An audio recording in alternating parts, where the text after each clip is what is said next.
আমার মামুনুল হক, ওনার সাথে আজকে ফিজিক্যালি আমার প্রথম দেখা। ওনাকে দেখে আমার যেই স্মৃতিটা মনে পড়ছে, ওনারও মনে আছে কিনে জানি না, কয়েক বছর আগেও মনে হয় 2 বছর আগে ওনাকে যখন জেলে নিয়ে আসলো, উনি জেলের যে জেলখানার যে গাড়ি, তো ওনার মাদ্রাসার জামিয়া রহমানিয়ার বেশ কিছু ছেলেরা খুব ভোরে সম্ভবত বোখারি শরীফ বুকে নিয়ে ওখানে লাইনে দাঁড়িয়েছিলেন, তারা তাদের উস্তাদের কাছে বোখারির সবক নিতে চান।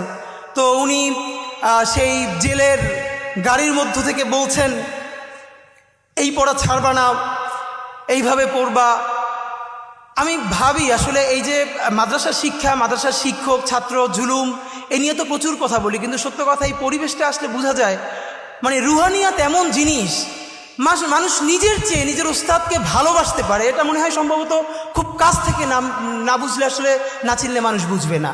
তো শিক্ষক উনি যখন বলছেন যে এরকম পড়তে শুরু করবা, পড়া ছাড়বা না, তখন সেই ছেলেগুলো বুকে বোখারি শরীফ জড়াই ধরে কাঁদতেছে রাস্তার মধ্যে, হ্যাঁ হুজুর এটা শুনবো। তো এই সময়টা আমার খুব মনে পড়ছে।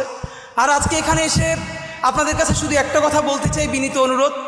আপনারা দেখেছেন যে আমরা 3টে গণহত্যার কথা সবসময় একসাথে বলি।